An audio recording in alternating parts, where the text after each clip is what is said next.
हाँ जी, नमस्कार। अब तक आपने जो सीखा, उसके बलबूते पे हमें प्रेडिक्शन करनी आनी चाहिए।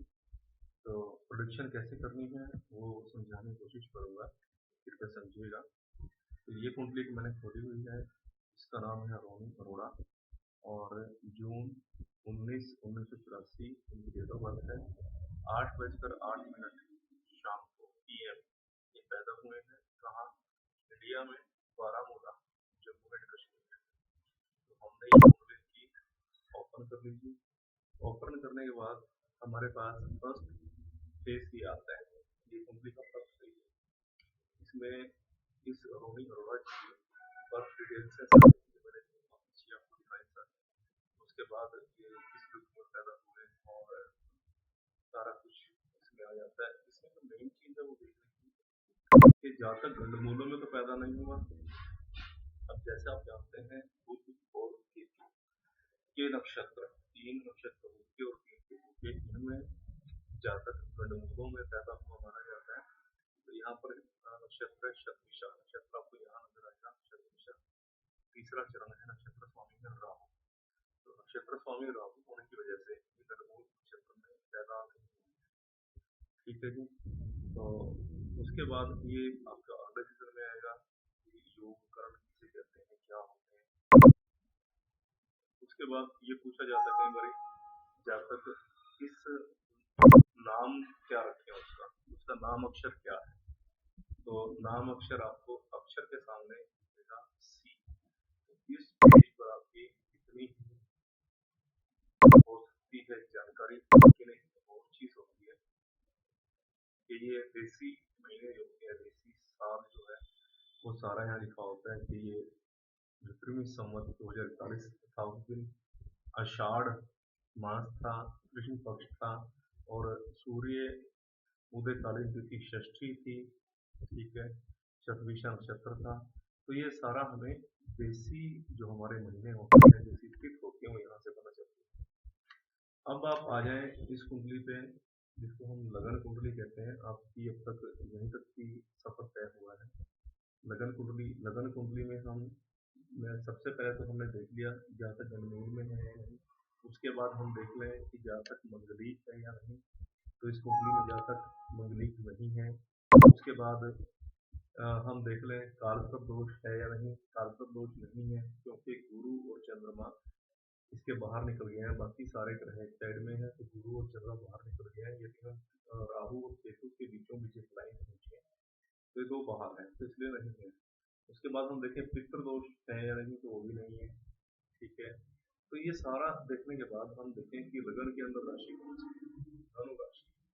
धनु राशि का जातक कैसे स्वभाव का होगा, वो हमें फिर हमारी जो राशि की परिभाषा है उसमें जाएंगे। धनु राशि में जो जो लिखा हुआ है, यह जातक सम्मानित होगा, यह सत्यनिष्ठ होगा। सत्यनिष्ठ मैंने सत्य बोलने वाला, सत्य बोलने वाला होगा। ठीक है। यह धनी होगा, बुद्धिमान होगा, आदर्शवादी होगा, यह नीति कुशल होगा।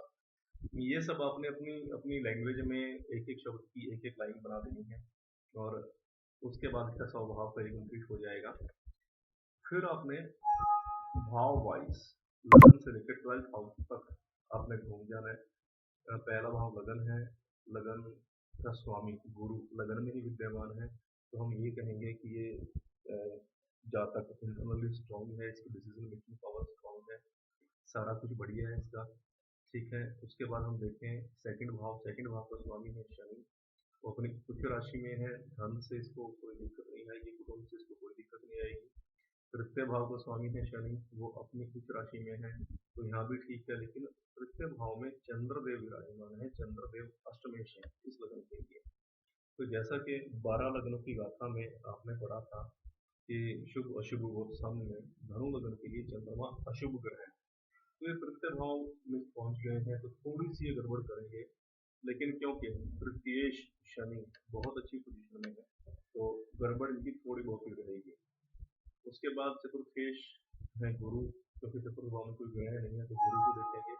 चतुर्थेश गुरु सब राशि में है, लगन में विद्यमान है, तो इनको माता का सुख, इनको संपत्ति के साथ का सुख, वाहन का सुख इत्यादि सब कुछ रहेगा। उसके बाद है पंचमेश। पंचमेश है मंगल, मंगल उच्च के शनि के साथ लाभ स्थान में विद्यमान है, इनको अपनी विद्या, बुद्धि, प्रेम, सर्कल सभी से लाभ मिलेगा। उसके बाद हम आ जाते हैं छठे भाव पे। छठा भाव होता है हमारा रोग ऋण शत्रु का, कंपटीशन देने का बाजार को। ये व्यक्ति अपना काम करते हैं, क्या ये व्यक्ति बाजार को कंपटीशन दे पाएंगे? तो छठे भाव में राहु देव विद्यमान है। अब राहु देव ने फल देने हैं किसके अनुसार? शुक्र के अनुसार, क्योंकि राहु केतु जिस राशि में बैठते हैं तो राशि के स्वामी के अनुसार फल देते हैं। शुक्र यहाँ पर सूर्य देव के साथ है, सूर्य, बुध और शुक्र तीनों इकट्ठे हैं। अब हमें यहाँ पर शुक्र और बुध तथा सूर्य इन तीनों की डिग्री देखना हमारे लिए अनिवार्य है। क्या सूर्य ने बुध और शुक्र को अस्त किया हुआ है या दोनों में से एक अस्त है? अब यदि हम चले यहाँ पे, तो यहाँ पर दो ग्रहों के सामने अस्त लिखा हुआ है, बुध के सामने और शुक्र के सामने। ये क्यों अस्त हुए जी? शुक्र की डिग्री है शुक्र की डिग्री है 5 और सूर्य की डिग्री है 4, यानी कि सिर्फ 1 डिग्री का डिफरेंस है सूर्य और शुक्र में। यहाँ पर पूर्ण अस्त हो गया है शुक्र। उसके बाद बुध, बुध की डिग्री है 0 शुक्र अपना सूर्य की डिग्री है 4, तो जिस वजह से बुध भी सूर्य द्वारा अस्त है। तो जब ग्रह अस्त हो जाए तो उस भाव से मिलने वाले फल भी कम हो जाते होते हैं, ये जानते हैं आप लोग।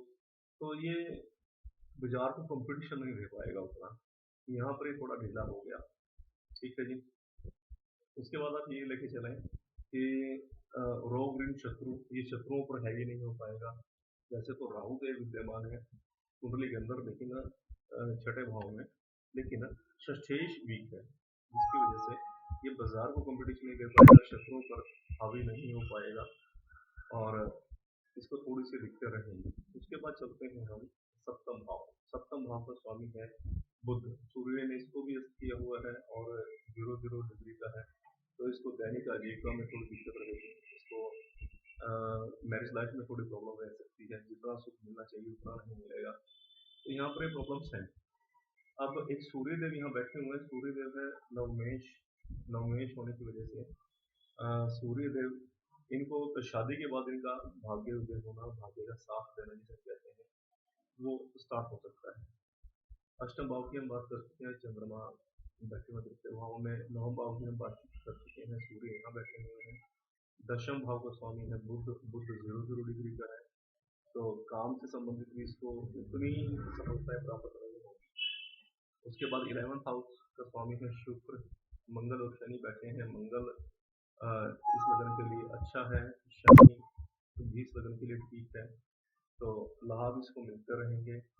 उसके बाद है 12th हाउस, 12th हाउस का स्वामी है अपना मंगल, मंगल लाभ स्थान में है, इसको इन्वेस्टमेंट से लाभ मिलेगा। केतु देव वहाँ विराजमान है, इन्वेस्टमेंट वाले भाव में केतु है, तो ये इन्वेस्टमेंट से भी संतुष्ट नहीं होंगे। अब यहाँ पर एक मेन चीज ये आती है कि कंपटीशन दे नहीं पाएगा, काम इसका अच्छा होगा नहीं। तो इधर धनेश उच्च राशि में है, तो इसको पैसा आएगा कहाँ से? इसके पास गुजर बसर के लिए पैसा आएगा कहाँ से? वो पैसा इसको आएगा भाग्य से, पैसा इसको आएगा अपने बुजुर्गों से, ये उनका पैसा इस्तेमाल करेगा। इसके पास खुद का कमा के देने के लायक पैसा कम होगा, लेकिन भाग्य और बुजुर्गों का पैसा इसके पास होगा। और वैसे भी आप देखें इसका लग्नेश, पंचमेश और नवमेश यानी कि त्रिकोण भाव मजबूत है, जिसका त्रिकोण भाव मजबूत हो फिर भी चलता रहता है और नहीं तो काम डाउन रहता है। अब उसके बाद हम चलेंगे इसकी दशाओं पे कि आजकल इसकी दशाएं क्या चली हुई है।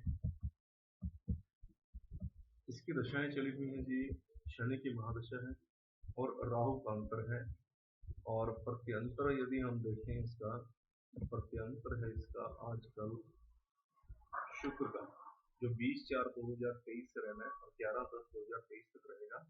मैं एक बार आपको शनि और राहु का बता देता हूँ कि कैसे इसकी दशा शनि और राहु की है। शनि 10/11/2007 से चला है, 10/11/2026 तक रहेगा, अर्थात अभी डेट्स जो चली हुई है वो जून 2023 की चली हुई है, तो जून 2023 इसी के अंतर्गत आएगा, इसके अंतर्गत आएगा। और उसके बाद राहु के अंतर्गत आएगा, राहु की दशा है 22/6/2021 से लेकर 28/4/2024 तक, तो शनि में राहु। अब मेन यहाँ पर राहु की दशा है, अंतर दशा मेन होती है बाकी सबसे, ठीक है। तो मेनली हमें राहु को चेक करना है। जब इसकी शनि की महादशा चली होगी तब इसके पास अच्छा एक परिवर्तन लाइफ में आया होगा, इसने कुछ अपना काम किया होगा, इसके पास धन भी आया होगा, शनि इसको धन देने वाला है। और राहु की इसकी दशा है, राहु की इसकी दशा जो है उसको चेक करते हैं कि आजकल इसके साथ क्या दिख रही है। राहु छठे भाव में है, छठे भाव का स्वामी सूर्य द्वारा पूर्ण अस्त है। तो राहु ने इसको पीड़ित किया हुआ है आजकल बेसिकली। और ये बाजार को कंपटीशन आजकल नहीं दे पा रहा है, काम इसको थोड़ा सा आजकल कम मिल रहा होगा, इसको अड़चने रुकावटें दिखते हैं, परेशानियों का सामना करना पड़ रहा होगा, यह राहु ने इसको दिया होगा। अब हमें चेक करना है शनि और राहु का गोचर। आजकल अगर हम आज की डेट ऑफ बर्थ डालें, आज का टाइम ऑफ बर्थ डालें, आज का प्लेस ऑफ बर्थ डालें, तो शनि आजकल कुंभ राशि में, कुंभ राशि इसके तृतीय भाव में है। राहु आजकल इसके पंचम भाव में है, क्योंकि राहु मेष राशि में गोचर कर रहा है, फिर भी राहु का गोचर शुक्र हुआ है। तो इसको क्या मिलेगा कि अड़चने दिक्कतें परेशानियां आजकल जब तक राहु का समय है तब तक इसको रहेंगी, ठीक है। जैसे मैंने आपको बताया कि राहु का समय इसका है 28/4/2024 तक, उसके बाद इसका गुरु का समय शुरू हो जाएगा 28/4/2024 से 10/11/2026 तक। गुरु इसके लग्नेश होकर लग्न में ही विद्यमान है, तब इसकी स्थितियां सारी सुधर जाएगी। जो जो दिक्कतों का सामना कर रहा है वो सारी दिक्कतें इसकी खत्म हो जाएंगी। तो आपको ऐसी कुंडली चेक करनी है, ऐसी कुंडली चेक करनी आनी चाहिए, तभी आप लोगों की बात बनेगी। इस चैप्टर में आपने सिर्फ लग्न कुंडली का पढ़ा है। नेक्स्ट चैप्टर में हम आपको ये सारी वर्ग कुंडलियां, नवमांश कुंडली के साथ साथ बहुत कुंडलियां होती हैं जो हमें देखनी होती हैं। दृष्टान हो गया, होरा हो गया, चतुर्थांश हो गया, सप्तांश, नवमांश, दशमांश, द्वादशांश, ये सारी कुंडलियां हम देखेंगे। इन सभी से हम फिर एनालाइज करना आपको सिखाएंगे, ठीक है जी। और अभी के लिए सिर्फ इतना।